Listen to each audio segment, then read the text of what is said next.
Thanks for coming back to the latest episode of the Credit Clubhouse. We are your one-stop shop for all things credit.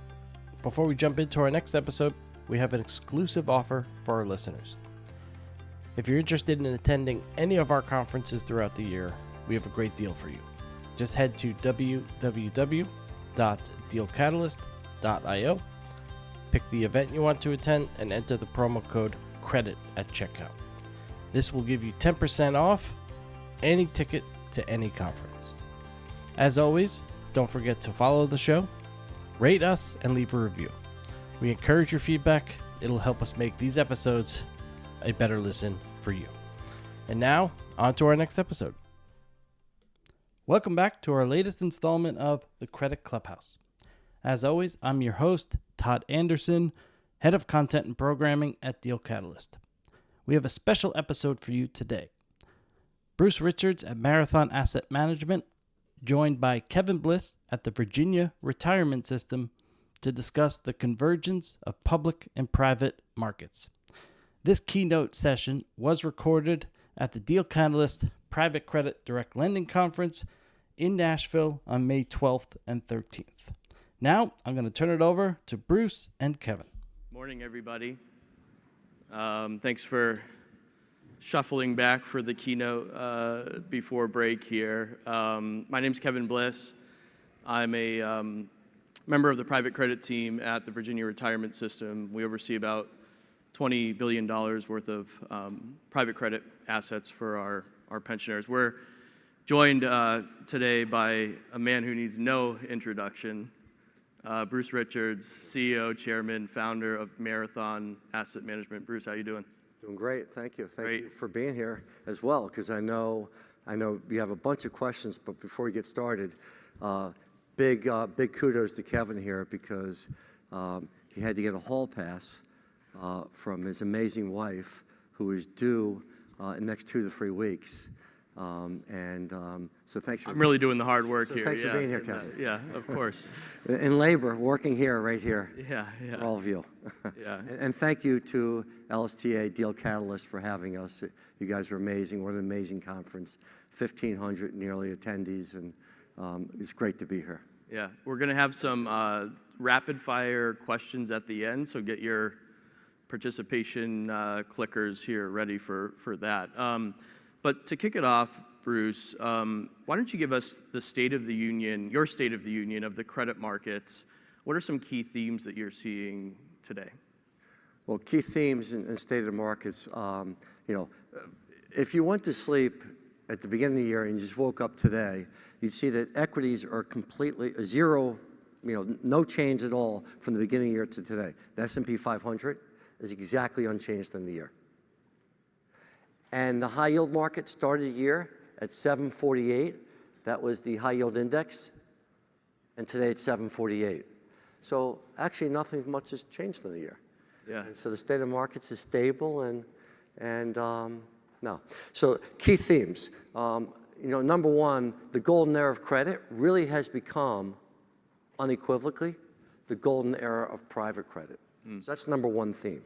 And the emergence of private credit has evolved to more than direct lending. Direct lending's been around for a long time. Middle markets, upper middle markets, lower middle markets, sponsored deals, non-sponsored deals, senior loans, stretch, mezzanine financing, unitranche, and all the different variations of direct lending.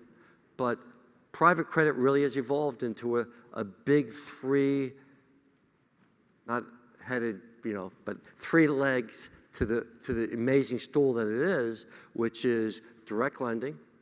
Asset-based lending's finally come of age, and it's a big, big marketplace. And I think when you look out 5 years from now, asset-based lending will be as big as direct lending. And third, opportunistic strategies, which is a catch-all for different types of strategies, including origination as well as secondary opportunities that are more opportunistic in nature as opposed to your typical par loan or ABL loan. And so it really is a great opportunity for private credit investors and private credit managers. The smartest people in the room have always been the private equity investors. and private equity fund managers, I think. And private credit has actually come of age where the biggest private equity managers have bigger private credit businesses now. And that's remarkable to see. And it's not only because of the growth opportunity, but also because of performance. And so you look at the performance and look at equity markets, I don't know, the average equity return this century over the last 25 years is 7%. Last 50 years, 7%, right? And volatility averages 16. It could be 30, 40, it could be 10, but the average for equities is 16. So vol is higher than the return by a factor of 2+. In private credit, you should be able to earn a 12 through funds with a 6 vol. In fact, if you look at vol for private credit, as far back as you can look at it, and PitchBook runs some numbers on this, and the vol that they put to private credit, 7.7% annual vol. And so the vol is less than the private credit return, unlevered or levered. And that's a pretty great place to be. So that's theme 1 is the evolution. Theme 2 is capital allocators are grossly underallocated to private credit. When you look at... Don't look at me. You? Yeah. You're doing pretty well, but Yeah. most of these managers, they have a relatively modest allocation of private credit and credit relative to equities and private equity and growth equity and venture, and you add it all up, it could be 60, 65% equity exposure with maybe 10% exposure to private credit. But everyone, as you know, has a 6, 7% actuarial return requirement, whether it's for the pensioners, the DB plans, the DC plans, the public pension plans, insurance companies. And so to be able to earn a more certain return and then meet that objective is pretty good. So that's the second theme, is the allocation, I think, with the advent of ABL is going to allow allocators to double down on their exposure, because I don't think they take DL down any, but I think they build up ABL businesses and ABL exposure to be equivalent to direct lending. And ABL, more non-cyclical than typically what you find in direct lending. More uncorrelated to the market when you run correlations, and a similar type return. And so third, next theme in terms of big themes, and you and I were talking backstage about this, is this Basel III endgame, right?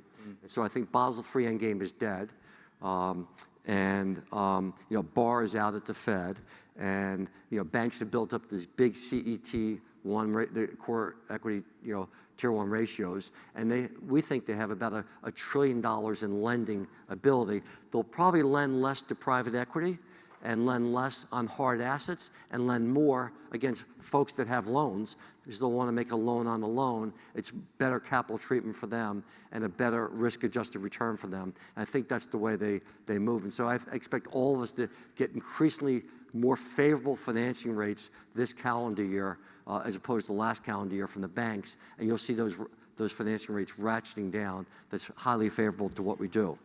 And finally, the final thing that I point out is how well private credit has performed relative to private equity. And so one of the largest, all the big private equity sponsors, private equity managers, and are public these days. The biggest of them are public, and they report their numbers. And there's one in particular that reported year-over-year private equity returns, as they broke it out in their earnings report, was 6.6% year-over-year. And this is a very, very good private equity manager, one of the best in the world, and certainly, hugely notable. And they have a huge credit business, and the credit business is, generating 11 to 12% returns. And so the return profile on lending in real estate versus being a real estate equity owner is also lopsided, where we're making so much more return as a lender than the equity folks are making as levered equity investors.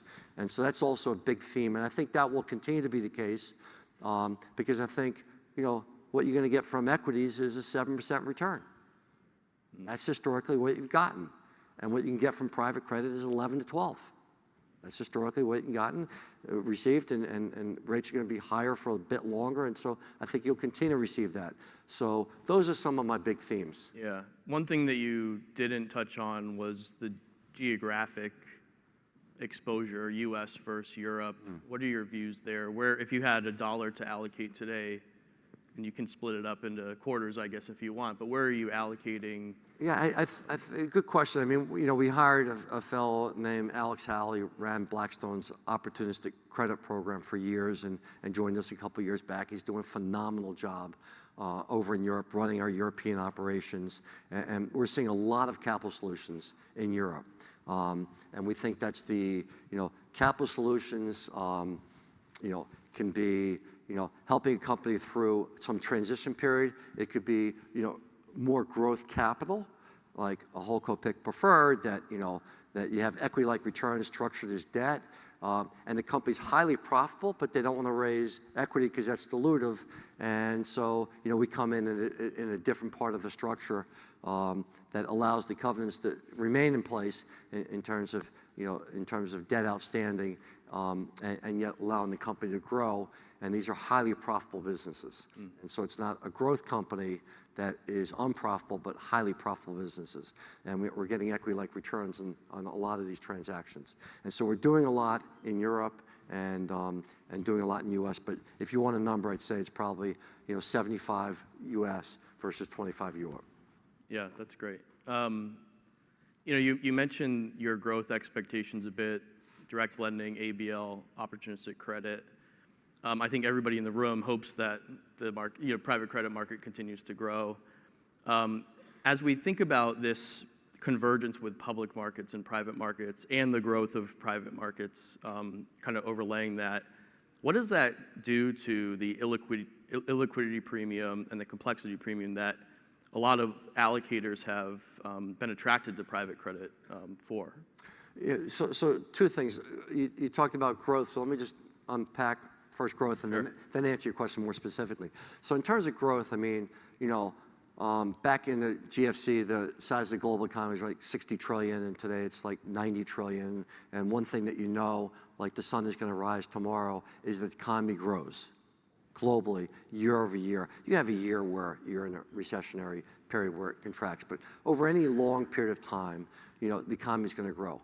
And the economy grows in the U.S. and globally by about 2 to 3% per annum over any smooth line, over any normalized period of time. And with that, equity markets grow because you need equity cap to support that growth, and debt helps fuel that. And so debt will continue to grow. Well, public debt, high yield on the credit side, high yield loans, EMD, structured credit, all kind of the sectors of growth of public credit is growing by about 3 or 4%, a little faster than GDP. Private credit, when you add an ABL, is growing at 20% plus a year. And I don't think there's any time in the next decade that the growth rate slows from there, because the next fuel is going to come from ABL as well as a number of opportunistic strategies. So that's big picture. Now digging into your question about spreads and liquidity. So when you have a growth that's that massive, I don't think you're going to have kind of the compression of liquidity spread or complexity spread, but like how much extra we get paid versus the public markets, maybe that's 200 basis points. Maybe for Marathon it's 300 basis points. No. but no, maybe that's 200 basis points, maybe that's 250 basis points. I think probably half of it is liquidity premium and about half of it is complexity premium. I think there's also some alpha on top of that through special sourcing and special relationships that you generate that's not explained by complexity or by liquidity premium. But that's kind of my general kind of neighborhood of travel in terms of what one would assign to what returns you're capturing. And I think kind of the bottom line or the punchline for that is, given the growth of the private credit markets, which isn't reversing anytime soon, despite Basel III, being, endgame being dead, and the theme that banks may be jumping back in, which I think is a false narrative, because that's not what the banks are doing. I think private credit will continue to grow by the same type of growth rates that we've had in the past. Yeah, that's great. So you talk about Basel III. 6 months ago, you said it was dead. Today, you said it's dead. What implications does it have on SRT markets in the U.S., which has had a lot of capital formation around it over the past 12 months? Yeah. So SRT's been alive and well and been a big part of kind of the capital solutions that banks and regulatory capital solutions that banks have in Europe, and they've been doing it for 20 years. And so it's nothing new. The Fed and the regulators fought this for years and years and years, and basically told U.S. banks, don't even try this. This is a gimmick. We don't like it.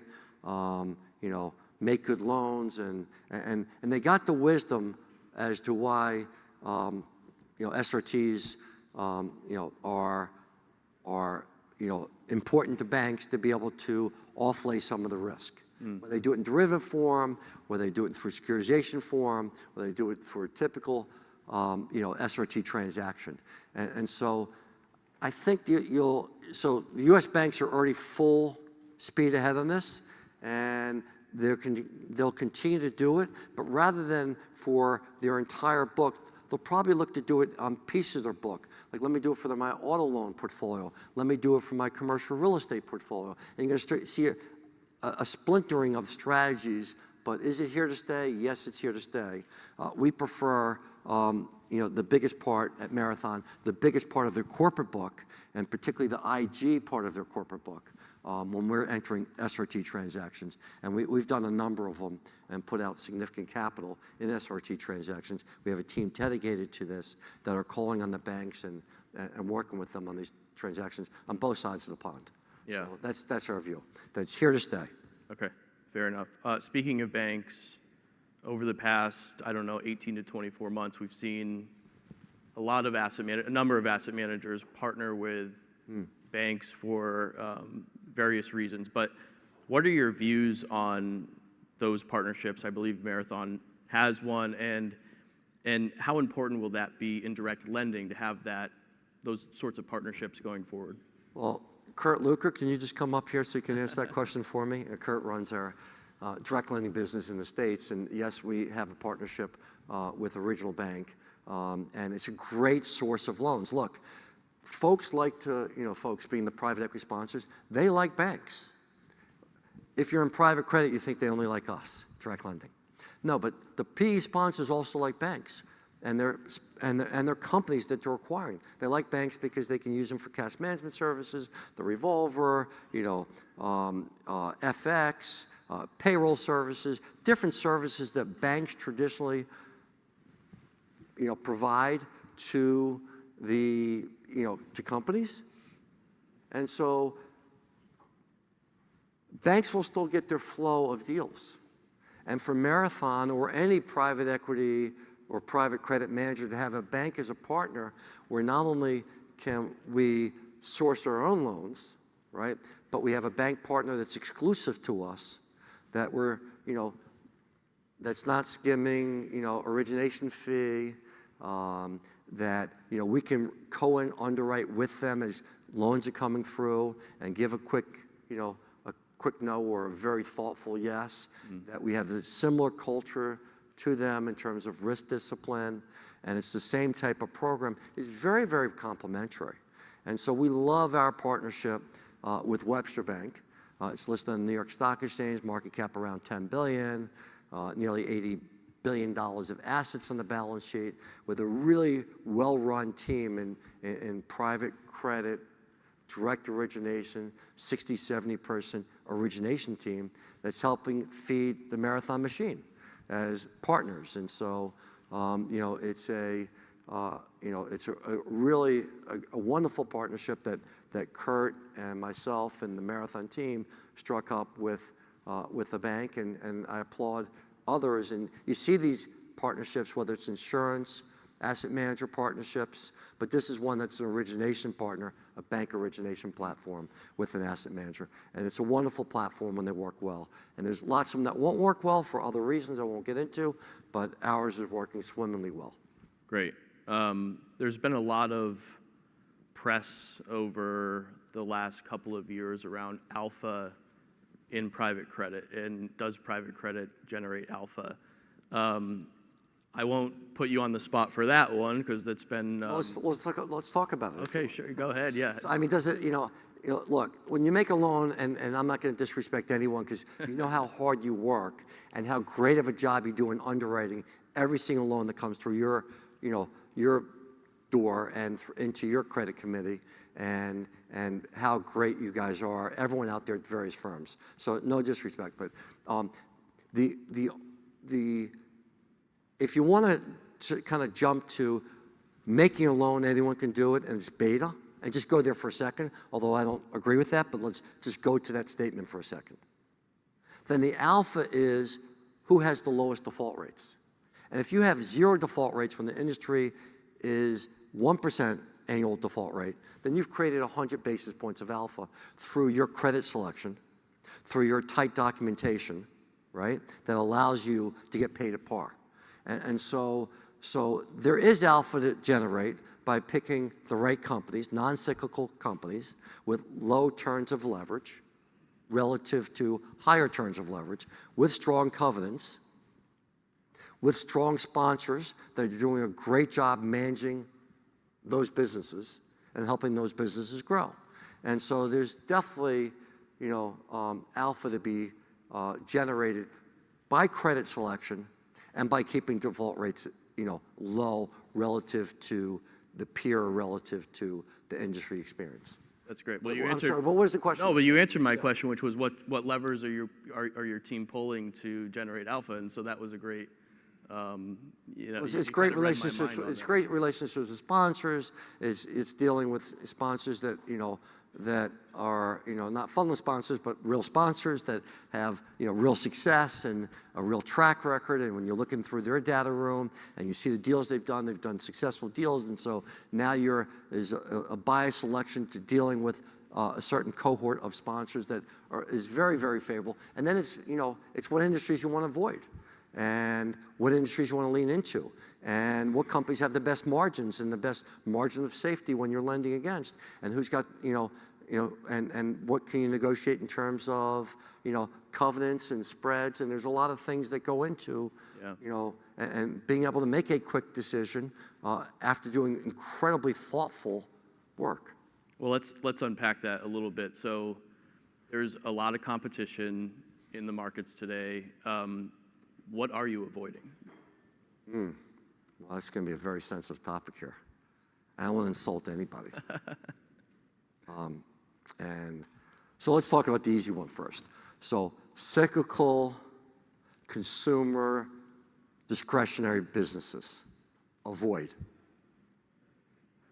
We've been doing that for some period of time. We're very happy with our decision. We see what the loss rates and the difficulties some of those businesses are going through, whether it's tariff-related, whether it's just commodity-based businesses where margins are getting squeezed and so forth.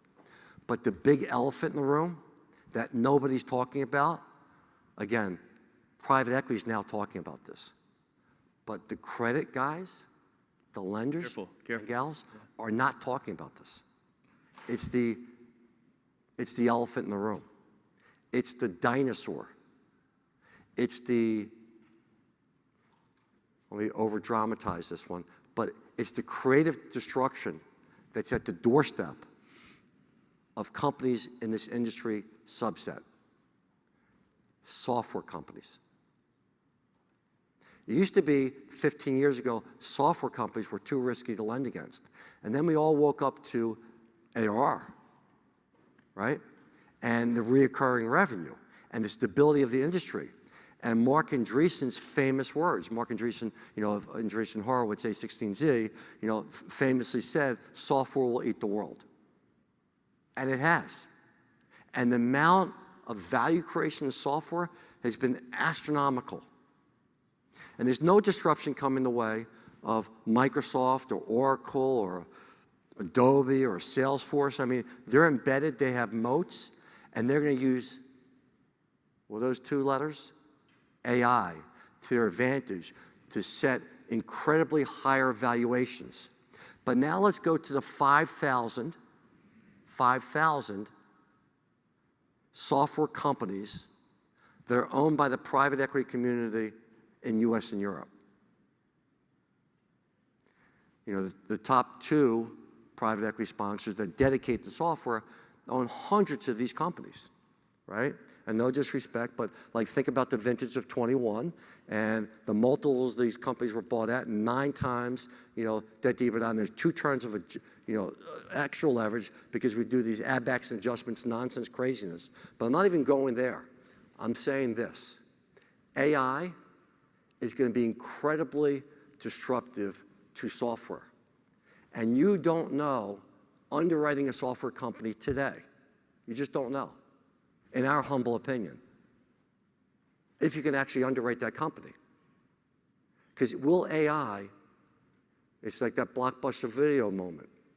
It's there until Netflix comes around, which is a smaller company, and then they're gone. And what's recovery value? You know, Kurt said don't say 0. But it's going to be a very low number, 10, 20 cents maybe. And so when you're looking at a portfolio of private equity software companies, love. Because you have all the upside and value creation from AI.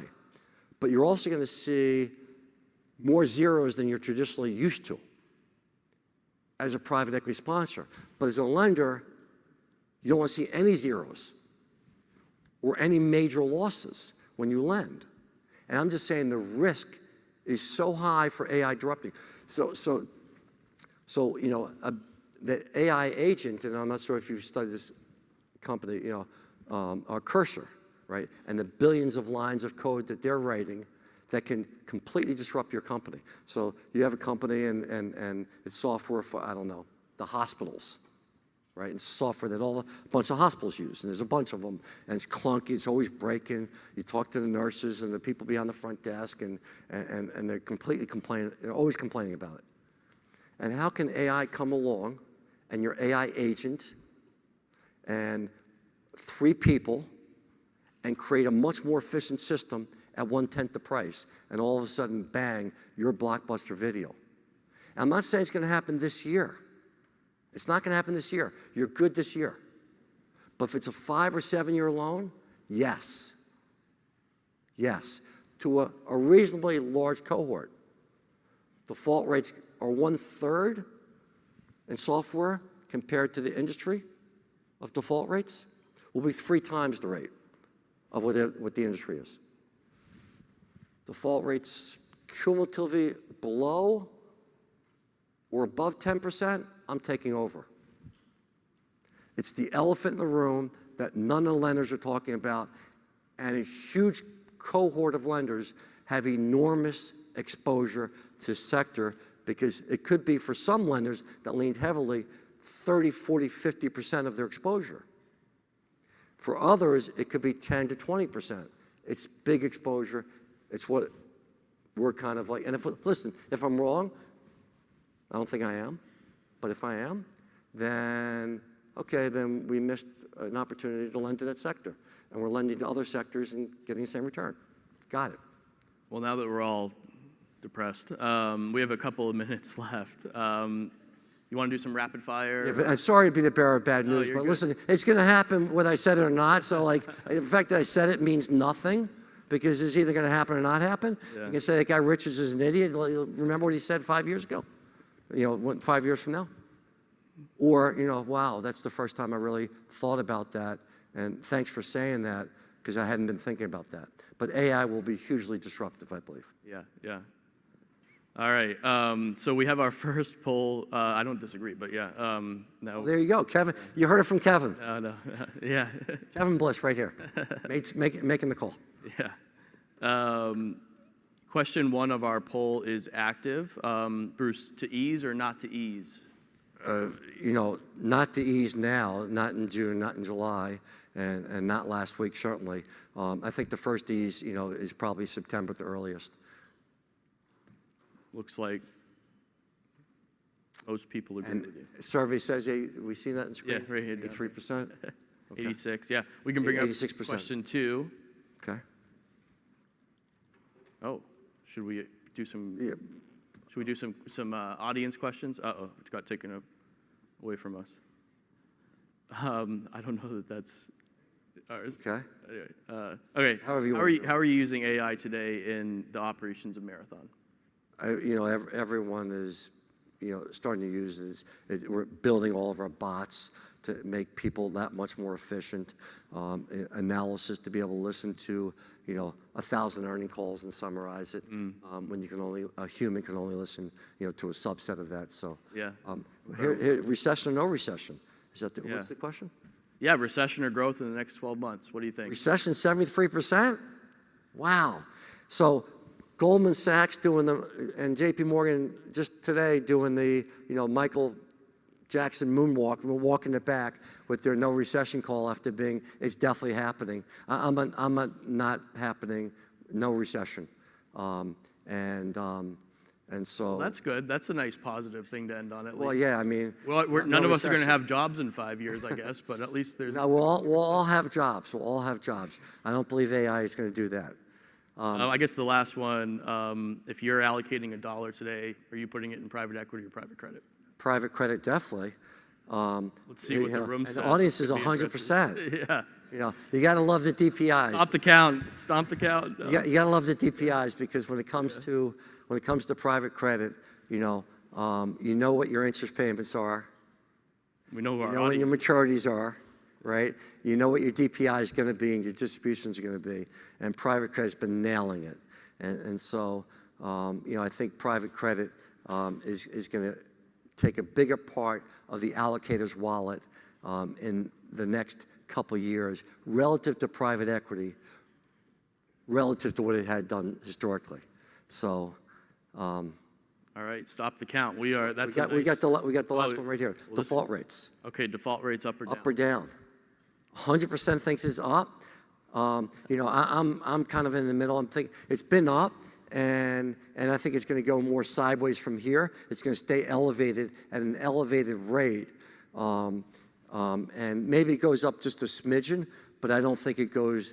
I don't think it goes down, but I don't think it goes up horribly from here because I'm a no recession person in this next 12 months. I think growth is going to be okay. It's going to slow. It's going to have higher inflation potentially, but today's CPI number was great.